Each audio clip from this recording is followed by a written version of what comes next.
Alright everyone, it's time for the inaugural first video here. Of course, pinned comment down below with other links to other video hosting sites and all that horse shit. At the new place, we are now in Anshade. We've got a yard and everything. I'll be showing that off. It needs a lot of work because it was neglected for, I think, quite some time.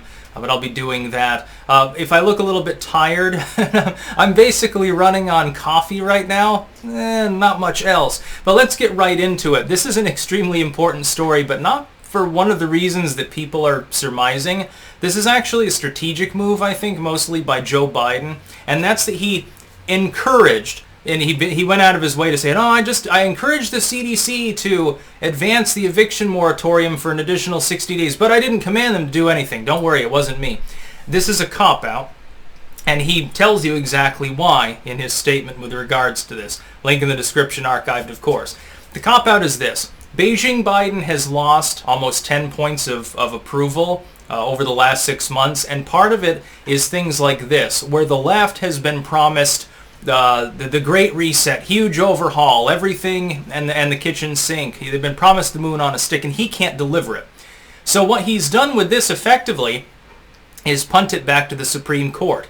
His administration has been taking attrition because he is perceived of by people who are more on the left wing of politics as being responsible for the eviction moratorium ending. They're like, well, you could have just told the CDC to extend it. And the reason why is that these people, like some right-wing commentators, are completely oblivious to the SCOTUS ruling and its wider implications. And Biden even states this. By the way, Biden committing arguably an impeachable offense, admitting, hey, I'm encouraging the CDC to do this. I'm not telling them to do this. There's the plausible deniability.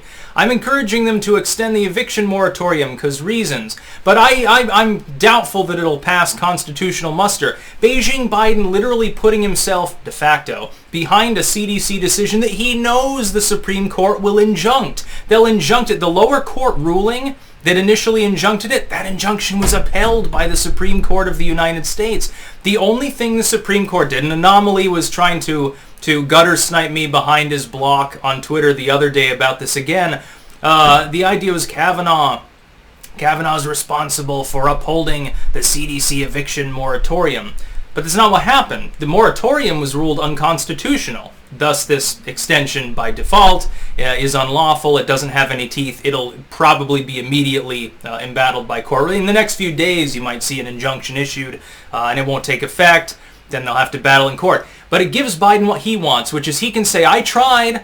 I told the CDC it was a good idea, but the big bad Supreme Court with Trump justices on it decided not to extend the moratorium. Oh, you've been kicked out of your home? It was the dad-blamed Republicans' fault because I did the best that I could, but he knows that he didn't. The legislature has to act. The legislature is in recess. They decided not to act. That's that. No eviction moratorium until they get back. So weeks and weeks later, all of those people who are delinquent, unless the landlord decides to be merciful about it, will get evicted.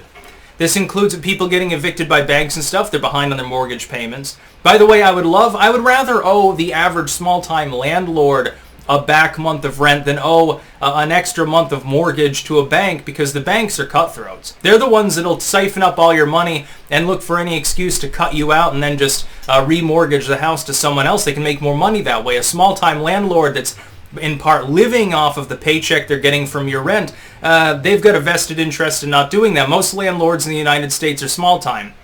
They have a property, they have a couple of properties, they have a guest house that they rent out, or like a room, a suite or something in their own home to help make ends meet. Biden would rather you not know this. The left definitely doesn't want you to believe this. They want you to believe that it's all BlackRock. If you want to do the eviction moratorium thing, just make it only on landlords that have a certain number of properties and a certain amount of wealth. There you go, problem solved. Why don't we let the wealth reverse instead of BlackRock buying up all the delinquent properties because no one's paying rent right now? Why not do it in reverse and screw BlackRock and then let small-time landlords absorb that thereafter? Oh, but you see, small-time landlords don't bribe people in Congress. See, that's the problem. The problem with the U.S. is really the Fortune 500 style companies, groups like that. But anyway, if this works, and Biden is obviously skeptical, I think it's mostly strategy. I don't think this is mostly policy in and of itself. It's basically punting it to SCOTUS, letting them take the blame for what he has done.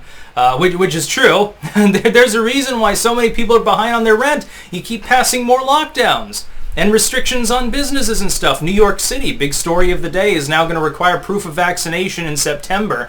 I'll be talking about that too, in order to even go to a restaurant and dine in person.